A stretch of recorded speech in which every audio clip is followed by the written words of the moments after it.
Pronto, gente. Boa tarde, todo mundo que. Boa tarde, todo mundo que pôde vir hoje. Gente, a aula vai ser só uma leitura, assim, do simulado que Patrick passou em sala para vocês. E uma comentadazinha e revisar os assuntos básicos que eu tinha disponibilizado para vocês.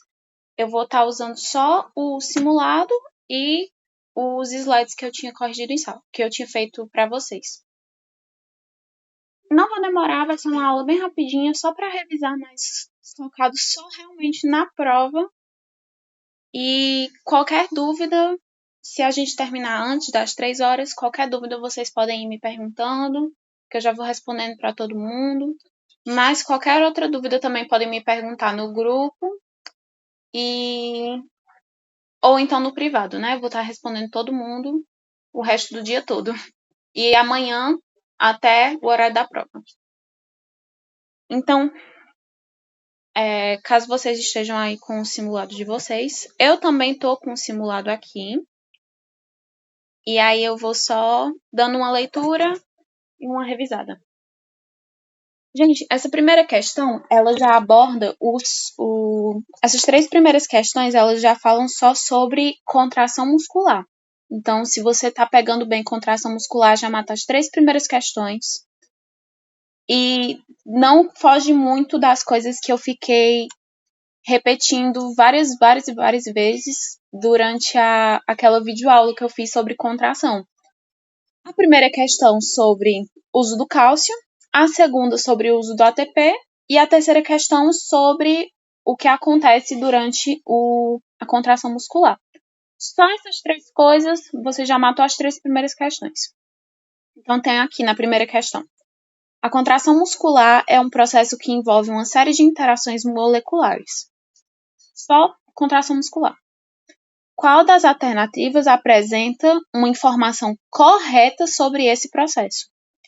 Aí a alternativa correta, letra C. A miosina se liga à actina quando o cálcio se conecta à troponina, alterando a formação do complexo. Eu havia comentado com vocês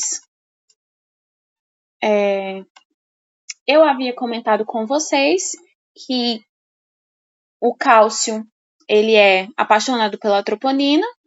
Quando ele vê a troponina, se liga a ela, e aí a troponina, para segurar a mão do cálcio, tem que soltar a mão da actina, tornando a actina livre, fazendo com que ela consiga se juntar com a miosina.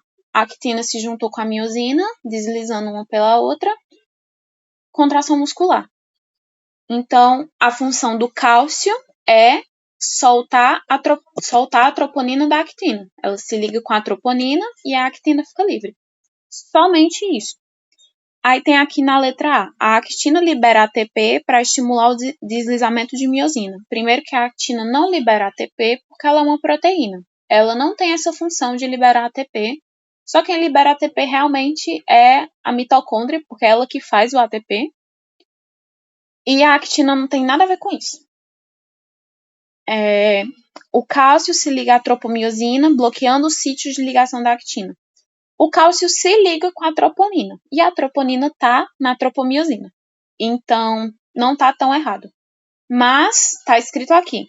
Bloqueando. Eu não sei se minha canetinha está funcionando. Bloqueando.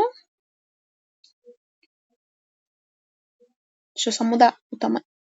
Bloqueando os sítios de ligação da actina. Gente, ele não bloqueia. Ele solta os sítios de ligação da actina, que estavam bloqueados pela troponina. Se ele soltou os sítios de ligação, não bloqueou os sítios da actina, então essa aqui está errada. O retículo sarcoplasmático consome ATP para impedir o relaxamento muscular. Não. O retículo, ele consome ATP quando ele vai voltar o cálcio para o canto dele. E isso já lá no final da contração, quando já está no relaxamento muscular. E aqui está escrito para impedir o relaxamento muscular. Sendo que o ATP, vocês viram isso quando eu falei já no relaxamento, né? Quando a permeabilidade da membrana volta ao normal, o cálcio vai lá e tem que voltar para o retículo. E aí o ATP vai e manda o cálcio voltar para o canto dele. Se aqui está mandando o ATP, está mandando o cálcio voltar para o retículo, aqui é no relaxamento muscular. Mas aqui está escrito impedir. Logo, essa também está errada. E a miosina se solta da actina automaticamente, sem gasto de energia. Essa aqui nem tem a ver com a questão, que a questão fala sobre cálcio. Patrick falou no grupo que essa questão é sobre cálcio. E nem tá certa, porque eu tinha comentado com vocês que toda vez que a cabecinha da actina vai soltar para prender de novo, ela gasta um ATP para fazer isso. Então já está errado em falar que é sem gasto de energia. Letra C é a opção correta. A miosina se liga à actina quando o cálcio se conecta à troponina, alterando a conformação do complexo. É só lembrar da miosina ou da troponina e do cálcio juntos, e aí a mãozinha da troponina fica livre e a mãozinha da troponina vai para o cálcio e a mãozinha da actina fica livre para dar as mãos com a miosina. A segunda questão fala sobre a hidrólise do ATP. O que é a hidrólise do ATP? Gente, o gasto do ATP. É simples. O gasto de ATP durante a contração muscular está relacionado com as seguintes etapas. Não é nem tá em formato de pergunta, mas nem faz sentido. A letra C é a resposta correta. Fornecimento de energia, ATP, sempre ATP relacionado à energia. ATP é a nossa energia, a energia do nosso corpo. Então, uso do ATP, energia. Fornecimento de energia para a cabeça de miosina deslizar no movimento de alavanca. Movimento de alavanca, esse daqui. Então, opção correta, eu acabei de dizer para vocês, toda vez que a cabeça da miosina vai se soltar da actina para ir mais para frente e puxar mais um pouquinho, ela gasta um ATP. Aí a letra A, que está considerada errada. Liberação do neurotransmissor na fenda sináptica. Quem faz isso é o cálcio, e isso não está relacionado nem com contração muscular, isso está relacionado com sinapse, que já é outro assunto. Retorno da actina para o seu estado de repouso. Retorno é o relaxamento, e o relaxamento também é o cálcio. Cálcio voltou para o retículo, relaxamento. Cálcio voltou para o retículo, troponina voltou para a actina, relaxamento muscular. A letra D, ativação dos canais de cálcio na membrana. O ATP, ele é gasto para voltar os canais de cálcio para a membrana. Eu botei aqui do lado. O ATP é utilizado para colocar o cálcio de volta no retículo, que é o retorno. Então, a ativação dos canais de cálcio é no relaxamento muscular. E aqui na questão está escrito contração muscular. Então, essa aqui também está errada. E por último, o relaxamento muscular por ação da acetilcolinesterase. Isso aqui, quando vocês verem uma coisinha que tem um ase no final, é sempre uma enzima. Guardem isso, dica para a vida. E aqui tá dizendo assim, relaxamento muscular por ação da acetil.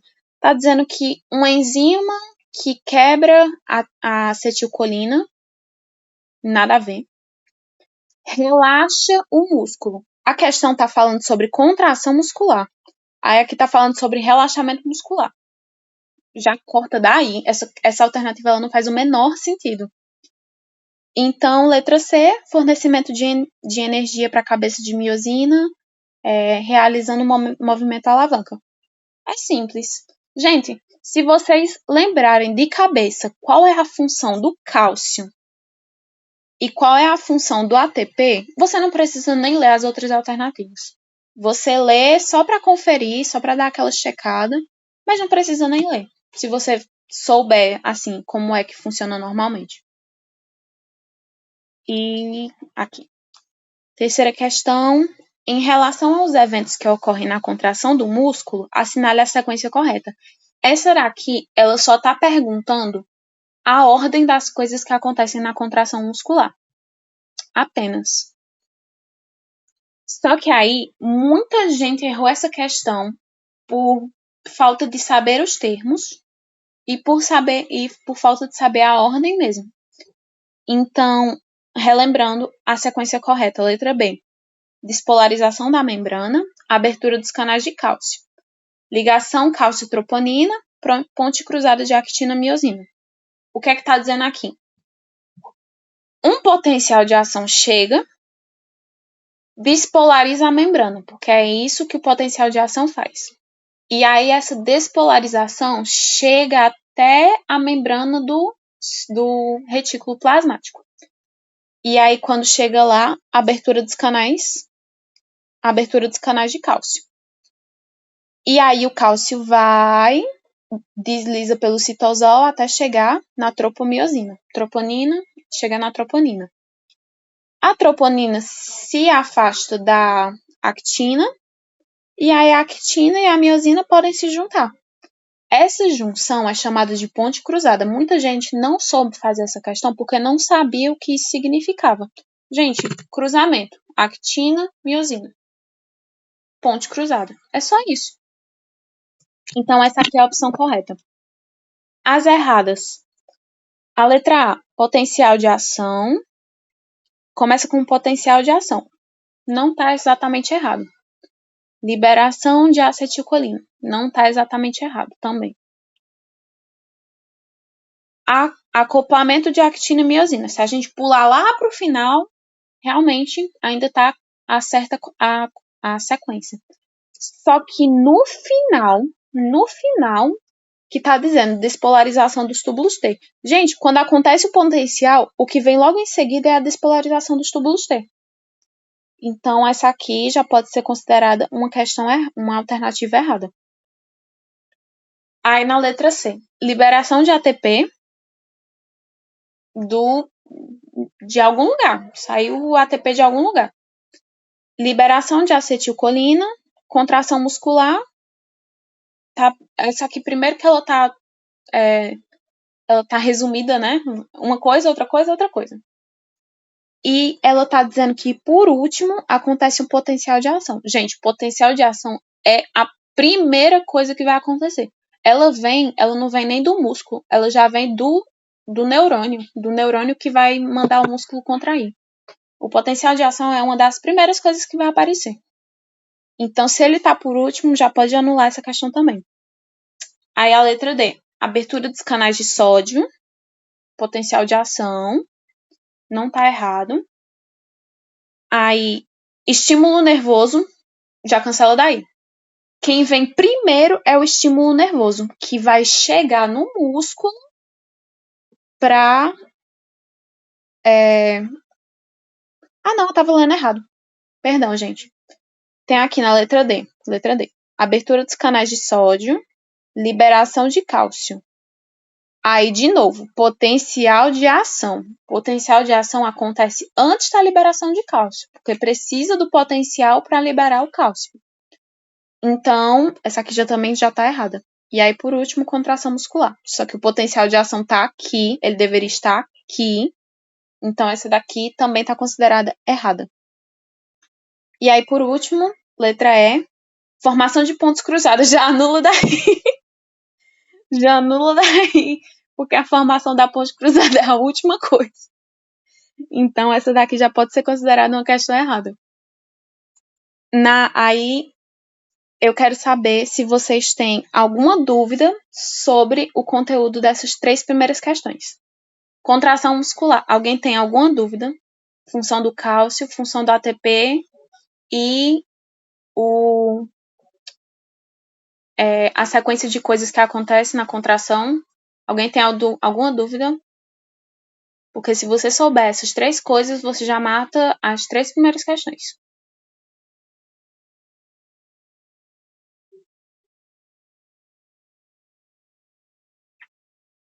Eu acho que esse não vai ser suficiente.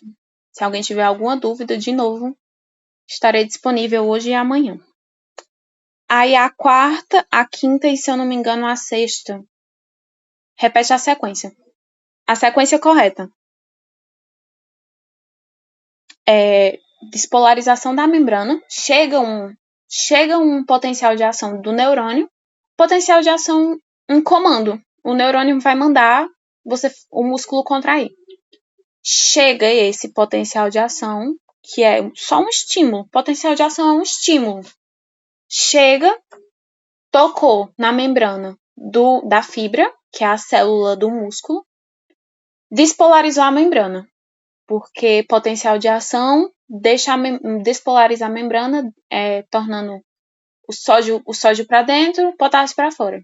Isso tudo só para gerar uma informação, só para passar uma informação para frente. Potencial de ação tocou na membrana, despolarizou a membrana. Minha caneta. Despolarizou a membrana. Despolarizou a membrana no retículo também. A membrana do retículo despolarizou, abriu os canais de cálcio. Aí o cálcio vai sair e vai até a troponina e vai se ligar a ela. E com ele se ligando à troponina, a actina ficou livre. Aí a actina vai e se liga com a miosina. Essa é a sequência. Depois que o potencial de ação... Aí já é relaxamento. Depois que o potencial de ação acabar, o ATP vai ser gasto para botar o cálcio de volta no retículo, que isso aí já é da segunda questão. E aí, cálcio voltou para o retículo, troponina voltou para a actina, miosina ficou só. Relaxamento muscular. Mas focando mais na contração. Nenhuma dúvida, certo?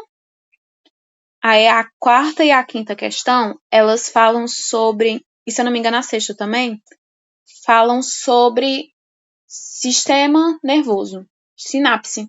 Só a sinapse, né? Que é o transporte de uma informação.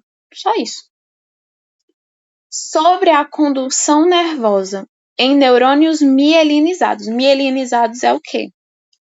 São aqueles neurônios que tem... Eu desenhei um neurônio aqui do lado, mas foi na folha. Neurônios mielinizados, mielina, bainha de mielina. São aqueles neurônios que têm aquelas boias. Que isso aqui é uma bainha de mielina. Eu vou até escrever. De mielina. Sobre neurônios mielinizados, neurônios que têm bainha de mielina, assinale a alternativa correta.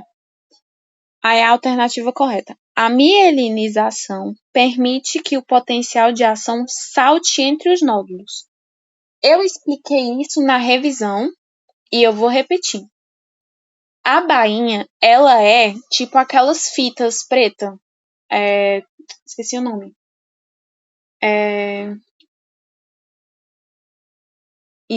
Ela é isolante. Ela é tipo uma fita isolante. Ela não passa energia por ela. Ela não tem condução elétrica. Tipo, ela não permite que energia passe por ela. Então, se a bainha não permite que a energia passe por ela, quando tem Quando tem um impulso nervoso, ele passa desse jeito. Eu vou até mudar de cor para ficar mais fácil vocês entenderem. O estímulo passa por aqui, tanana, tanana, tanana, aí quando chegar aqui ele faz isso, isso e isso. Isso porque essa saltatória deles faz eles ficarem mais rápidos. É para isso que ela serve. Então, temos aqui na letra D. A mielinização permite que o potencial de ação salte entre os nódulos, acelerando a condução. Pronto, é isso. Se você souber o que a bainha de mielina faz, matou a questão. Aí eu falei aqui. Aí tem as questões, as alternativas erradas. A bainha de mielina reduz a velocidade do impulso nervoso. Já matou daí. Reduz. Isso já tá errado. Os nódulos de Ranvier, que é uma coisinha que eu marquei nos slides de vocês, naquelas aulas de aprofundamento que eu dei, os nódulos de Ranvier atuam como barreiras na propagação do impulso. Os nódulos são essa região aqui. esse meiozinho entre uma bainha e outra é um nódulo. E aí tá dizendo aqui que atua como barreira na propagação do impulso. Não, ele é uma parte do axônio que o potencial de ação pode encostar. Então essa aqui já tá errada também. A condução saltatória ocorre apenas em neurônios sem mielina. Não. O saltatório só acontece em neurônios que tiverem uma bainha de mielina. Então, sem mielina, não tem saltatório. Essa já está errada. E neurônios com menor... a letra E, neurônios com menor diâmetro conduzem impulsos com mais eficiência. Na verdade, isso é uma curiosidade. Quanto maior o neurônio, e quanto mais bainhas ele tiver, ele vai ficando cada vez mais rápido. É como se toda vez que ele saltasse, ele ficasse cada vez mais rápido. Então, ele faz tum, tudum. Óbvio que passando pelas bainhas, né? Passando reto pelas bainhas. Mas aqui está dizendo que menor diâmetro conduz impulso com mais eficiência. Na verdade, isso não importa muito. E se ele for longo, o estímulo vai se tornando cada vez mais rápido conforme ele vai saltando. Então, essa aqui está errada também. E a quinta questão, ela analisa as alternativas sobre os neurotransmissores. 1. GABA é um neurotransmissor excitatório. Gente, se vocês lembrarem quais são, não preciso nem lembrar o que é que eles fazem. Se vocês lembrarem quais são os neurotransmissores excitatórios e quais são os neurotransmissores inibitórios, daquele slide que eu botei, tipo, só aqueles 4. Você já mata essa questão. Você não precisa se importar com isso já nunca mais na prova. Então tem aqui, GABA é um neurotransmissor excitatório. Não, ele é inibidor. A primeira já está errada. O glutamato está associado com o aprendizado por ser um neurotransmissor excitatório. O glutamato é excitatório. O segundo está correto. Aí aqui, deixa eu sair dessa folha.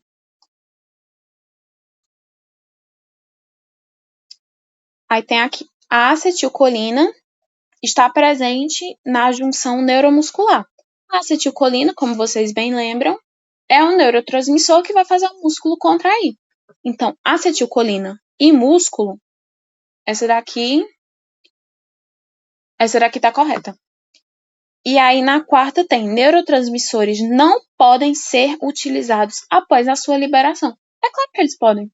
Se eu sou um neurônio, eu soltei neurotransmissores e alguns ficaram perto de mim e eu não preciso mais que a célula que está na minha frente receba eles. Eu posso pegar eles de volta e eles podem ser reutilizados. Apenas. Então, tem na quinta questão, número 2 e número 3 estão corretos. E é basicamente isso, gente. Se vocês decorarem quem é excitatório, quem é inibitório, já matou essa questão.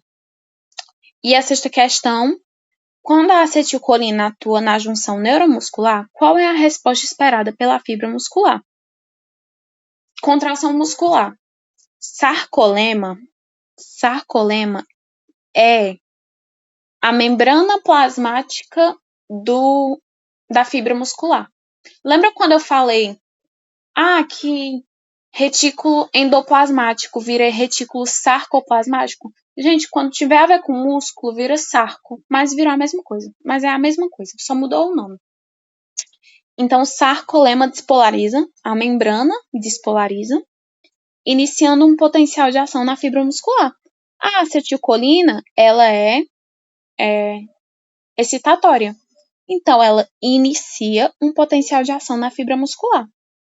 Aí as outras alternativas. A fibra se hiperpolariza, inibindo a sua contração. Se você não lembrar o que é hiperpolarizar, que eu também expliquei na minha aula, é só você olhar para o inibindo sua contração. Essa aqui vai estar errada. O sarcolema impede a entrada de íons de sódio, interrompendo a condução. A acetilcolina é excitatório, então a condução não vai ser interrompida, ela vai continuar. Aí a letra D. Células musculares liberam neurotransmissores adicionais para reforçar o sinal. Quem libera neurotransmissor é o neurônio. Então, essa aqui não faz o menor sentido. E na letra E, a fibra muscular secreta cálcio diretamente no citoplasma. Não. A fibra muscular não faz isso. Quem faz isso é o retículo sarcoplasmático, que está dentro dela. Mas não é a fibra que faz isso. Então, a sexta questão, só de você saber se é excitatório ou se é inibitório, você já mata a sexta questão. Mas agora, seguindo para as 4 perguntas de ferro, porque essas aqui, menino, essas aqui são complicadas, viu? Sistema circulatório, eu considero uma coisa bem tranquila, mas muita gente teve dificuldade. E não é por causa do sistema, é por causa de Patrick. A 7ª questão, ela fala sobre hematose. O que é hematose? É a troca de gases nos vasos sanguíneos. Eu tinha comentado com vocês que tem os vasos gigantescos, que são as artérias. Tem eles um pouquinho menores, que são as arteríolas. Tem elas um pouquinho menorzinhas e tem os capilares. Os capilares, eles são finos e eles não têm uma camada de tecido em volta do vaso muito desenvolvida. Ele é simples. Ele é como se fosse um fio de cabelo. Por isso que ele se chama capilar. As artérias grandes, elas têm função de bombear o sangue que saiu do coração. Eu tinha comentado com vocês. Veia entra no coração, artéria sai do coração. As arteríolas, que são artérias menores, elas regulam a pressão, elas são um pouco menores do que as artérias, mas elas circulam pelo corpo, ela tem a sua importância. E os capilares, eles estão na maior parte do corpo. E toda vez que o sangue precisar transportar alguma coisa para o tecido no caso, pele, órgãos, os bronquíolos do pulmão, que vocês vão ver em sistema pulmonar, mas é a parte do pulmão que pega o oxigênio. Então, toda vez que o sangue precisa passar facilmente por um lugar, ele passa pelo capilar. Então, temos aqui, com relação à troca gasosa no tecido e pulmões, é correto afirmar: o oxigênio se difunde do sangue para os tecidos onde sua concentração é menor. Quando o Patrick explicou para quem estava na aula, quem não estava, eu vou revisar. Ele falou que aqui é um bronquíolo do pulmão, que é onde tem muito oxigênio. E aqui está passando um vaso sanguíneo, circulando sangue que está cheio de CO2, que é o sangue venoso. Aí o sangue está passando por aqui e eles precisam soltar o CO2 e colocar o H2O para dentro.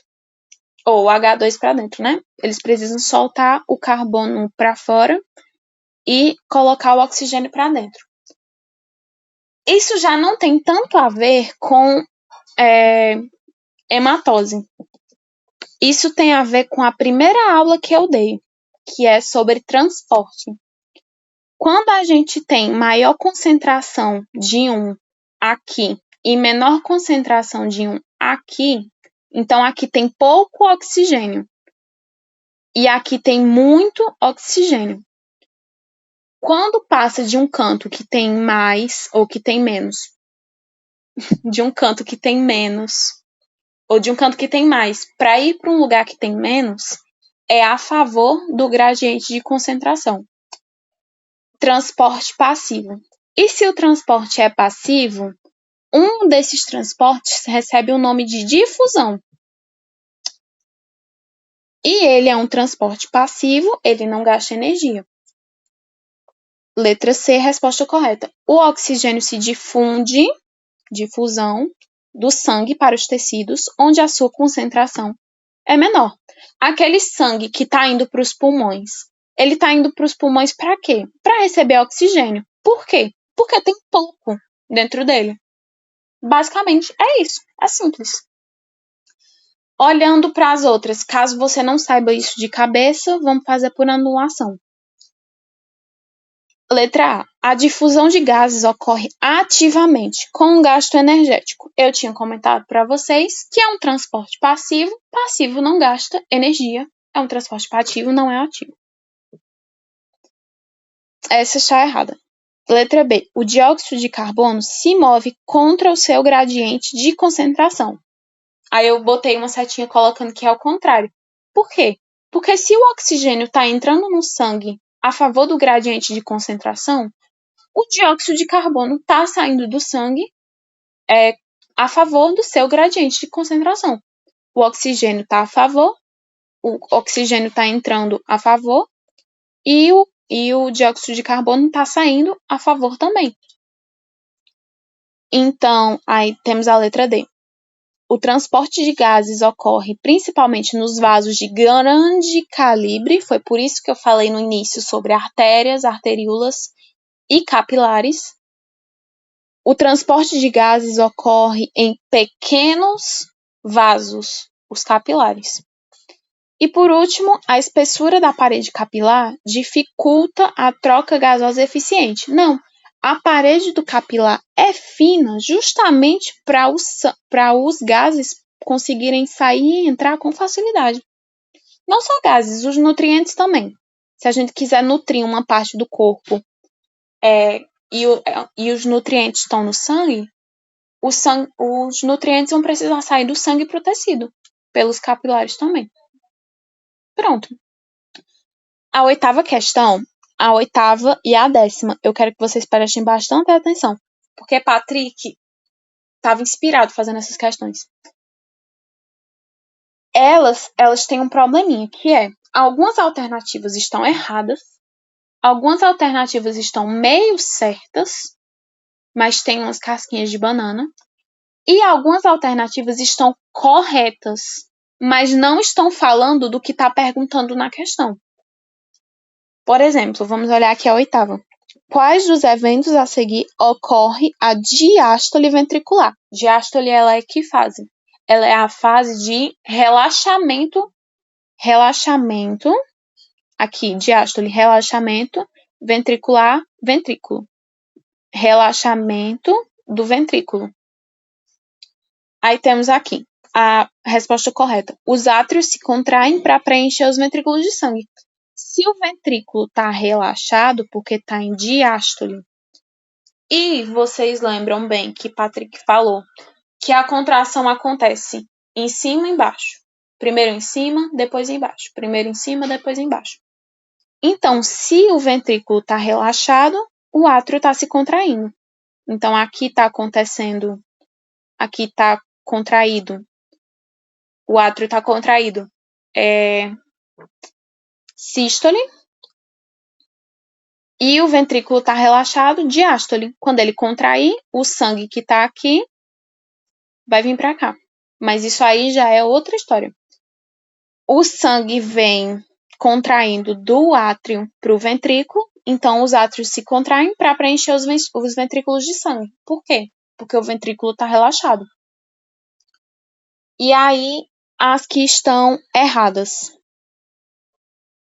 Letra A. O sangue é expulso do ventrículo para a aorta. Essa daqui tá certa. Mais ou menos, porque tá falando a aorta, só que a questão não tá dizendo se é o ventrículo esquerdo ou direito. Se for o esquerdo, tá correto. Mas o sangue é expulso. O sangue é expulso na sístole. Então essa daqui tá errada. A letra B. Os ventrículos estão contraídos. Diástole não é contração, é relaxamento. Então essa daqui tá errada também. E as válvulas atrioventriculares estão fechadas. Durante a sístole, isso também acontece. Mas a questão está falando sobre diástole. Aí, na letra C, o coração está em fase de ejeção. Ejeção do sangue. sístole, e o volume do sangue no ventrículo diminui. O volume que está lá aumenta, porque o átrio acabou de contrair e o sangue acabou de entrar no ventrículo. Mas quando o volume de sangue no ventrículo diminui, é sístole também. Então, vocês têm que prestar atenção no que a questão está pedindo. Ela pode estar correta, que não essas daqui, elas estão corretas, mas elas não estão falando sobre diástole. E eu vou pular para a 10ª já para entrar logo em sístole. Sístole ventricular. Então, aqui, agora sim, é a contração do ventrículo. Marca a correta. O ventrículo esquerdo se contrai, aumentando o volume de sangue dentro dele. Quando ele se contrai, ele está soltando o sangue. Então, o sangue não está aumentando de volume, ele está diminuindo. Então, essa daqui está errada. O ventrículo, ela fala sobre contração, mas ela está falando que aumenta o volume de sangue, e o volume de sangue está diminuindo. Aí, na letra B, o ventrículo direito relaxa, facilitando o retorno venoso. No ventrículo direito tem sangue venoso. Tá corretíssimo. Mas está falando sobre relaxar. E a questão está perguntando sobre sístole. Então, essa daqui tá errada também. Aí, na letra C, as válvulas semilunares se abrem, permitindo a ejeção do sangue. Essa daqui eu quero até colocar um adendo. Por quê? Porque uma pessoa veio me perguntar e eu percebi que na minha videoaula eu tinha colocado válvulas tricúspide e semilunares, achando que era as duas válvulas que estão entre o átrio e o ventrículo, só que uma era do átrio esquerdo e outro do direito. Sendo que as válvulas semilunares, elas são válvulas que elas não estão aqui. Eu vou desenhar o coração, átrio, ventrículo, átrio, ventrículo. Aqui é uma válvula, aqui é outra válvula. Só que aqui, as duas artérias que saem, também tem uma válvulazinha. E essas válvulas, quando ocorre sístole do ventrículo, essas daqui se fecham para o sangue não voltar. Essas daqui se fecham e essas daqui se abrem. Eu vou apagar a artéria, mas enfim. E essas daqui se abrem para fazer o sangue passar. Então, as válvulas semilunares se abrem, permitindo a ejeção do sangue. Essa daqui tá certa. E na minha videoaula, ela estava errada e eu corrigi no grupo depois. Mas caso não tenham visto, tô falando agora, de novo. Aí tem a letra D. Os átrios contraem-se ao mesmo tempo que os ventrículos. Não, essa tá errada também. Patrick falou e eu vou reforçar de novo. Primeiro o átrio se contrai, para depois o ventrículo se contrair. Um contrai, outro contrai. Um contrai, outro contrai. Eles nunca vão contrair ao mesmo tempo. E na letra E, as válvulas atrioventriculares, que são aquelas que eu falei, é aquelas aberturazinhas que ficam entre o átrio e o ventrículo, permanecem abertas durante a ejeção. Eu falei isso também, tá errado. Quando as que estão entre o átrio e o ventrículo, durante a sístole, elas se fecham, que é para o sangue não voltar, porque a circulação ela é circular, então ela nunca vai voltar, ela nunca vai dar para trás. E aqui, a questão que eu pulei, a 9ª questão, fala sobre pressão. Ela fala sobre pressão arterial. E aí ela fala assim, o sistema renal, que é o dos rins, tem papel fundamental na manutenção da homeostase. Nesse contexto, assinale a afirmativa correta. A letra B, que é a correta, fala que o sistema renal atua diretamente na regulação do pH do sangue e no volume plasmático. Por mais que vocês não saibam que ela trabalha exatamente com o pH do sangue, volume plasmático se refere à quantidade de plasma. E plasma é o quê? É a água. Então, o volume de água, quem controla é o sistema renal. Os rins controlam a água e os íons.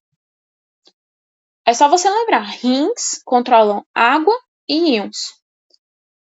Então, se o sistema renal atua diretamente na regulação do volume plasmático, essa está correta. Aí na letra A, os rins controlam a pressão através de secreção de insulina. Gente, quem secreta a insulina é o fígado, que é para glicose, não tem nada a ver com a pressão arterial. A letra C fala que os rins bombeiam oxigênio para o sangue através dos néfrons. Rim bombeia oxigênio, gente. Que eu saiba, essa coisa isso aí é função do pulmão. E não é nem bombear, é trazer para dentro. Então essa aqui tá completamente errada. A letra D fala que a função dos rins limita-se à filtração de proteínas plasmáticas. Gente, guardem essa dica para a vida, todo mundo que ainda vai pagar matéria com Patrick. Dificilmente Patrick vai colocar, não só Patrick, todo mundo, dificilmente vai colocar que a alternativa certa é uma alternativa que está dizendo assim, não tem envolvimento, ou então limita-se ou apenas a algo. Ou então, tipo, essas questões que são muito extremas, nunca faz isso, ou sempre faz isso. É muito difícil ele colocar a alternativa certa numa alternativa assim. Então, se vocês verem qualquer uma dessas coisas, que eu até coloquei no grupo para vocês prestarem atenção, já tá errado.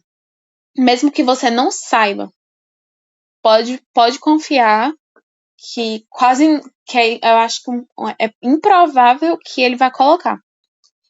E na letra E, o sistema renal é responsável por secretar glicose no sangue. Glicose no sangue.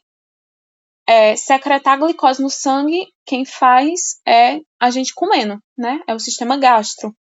É a comida que a gente põe para dentro. Não tem nada a ver com o pobre do rim. E aqui encerramos a nossa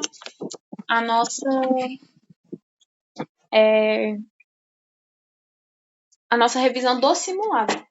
Eu vou dar uma lida bem por cima só para ver se eu estou esquecendo alguma coisa muito importante. A primeira questão. Os íons de cálcio eles são feitos eles se ligam com a troponina e permitem que a actina e a miosina se cruzem. A segunda questão, o ATP faz as cabeças de miosina se deslocarem da actina. E também o ATP não estimula a liberação de cálcio. Ele faz o cálcio voltar para o retículo. Então, lembrar as duas funções do ATP. Voltar o cálcio para o retículo e fazer a miosina se deslocar com a actina. Aí, na terceira questão, o nervo libera acetilcolina. A acetilcolina encosta na fibra, no sarcolema, né? Que é a membrana da fibra. Despolariza ela, que é um potencial de ação. Despolariza ela. Aí ela vai encostar aí vai chegar o potencial no retículo. O retículo vai liberar cálcio no citoplasma. Aí o cálcio vai se ligar à troponina, deixar a actina livre e a actina vai se deslizar com a miosina. E aí as pontes cruzadas vão se formar. E depois disso, relaxamento muscular. O cálcio volta e a troponina volta para a actina, relaxa. A quarta questão. Bainha de mielina, condução saltatória.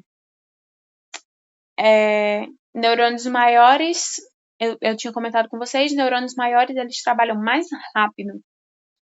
E aqueles nódulos de Ravier, quando o potencial de ação toca naqueles nódulos, eles ficam mais rápido. A quinta questão, lembrar quais são os excitatórios, quais são os inibidores, principalmente o GABA, o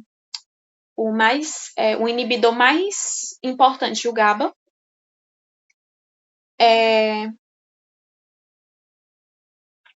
E lembrando aquela parte de que o neurônio, se o neurotransmissor, Se for gasto, mas não precisar, ele pode ser reutilizado? Ele pode ser reutilizado. A sexta questão, falando de neurotransmissor. Quando um neurotransmissor excitatório se liga na célula pós-sináptica, ele continua o potencial de ação. E se um neurônio inibidor se ligar na célula pós-sináptica, ele para o potencial de ação. Pronto. A sétima, as quatro últimas que falam sobre sistema cardiovascular. A sétima, artérias são grossas, capilares são finos e realizam difusão, que é um processo passivo. A oitava, de onde vem e para onde vai o sangue de cada ventrículo. Então, o sangue venoso, átrio direito, ventrículo direito, sobe para o pulmão. Aí chega no átrio esquerdo, sangue arterial, rico em oxigênio. Átrio esquerdo, ventrículo esquerdo, vai para o corpo. Que é uma circulação sistêmica, né? Que ela vai de um canto para outro, de um canto para outro, passa para o corpo. E eu queria alertar para vocês, e isso vocês guardem, por favor, que casquinhas de banana de Patrick, tá? Talvez ele fale que é assim, o átrio direito se comunica com os ventrículos. O átrio se comunica com o ventrículo, mas ele só se comunica com o ventrículo direito. Então, ele não vai se comunicar com os ventrículos, ele vai se comunicar com o ventrículo. Então, prestem muita atenção nisso, por favor. Aí tem a décima que fala sobre diástole, que é o relaxamento.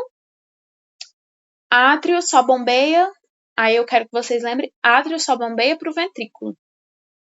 Então, não pode. Então, se tiver alguma coisa que fale que o átrio bombeia para o pulmão, completamente errada. Ou então, átrio bombeia para o corpo, tá errado. O átrio só bombeia para o ventrículo. E sobre a nona questão sobre pressão arterial, só vocês lembrarem: rim, água e íons. E lembrar também que quando a gente vai medir naqueles cardiogramas, que é aqueles negocinhos de hospital, para medir qual é a quantidade de vezes que o coração bate, que é a frequência cardíaca, ela é medida não no relaxamento, ela é medida na contração do ventrículo. Porque aí, quando ela contrai, o ventrículo no cardiograma faz tu, tu. Então, tipo assim, a medida da frequência cardíaca ela é feita na contração, a sístole. E, gente, agora sim, é isso. Aí, qualquer dúvida que vocês tiverem, podem me perguntando.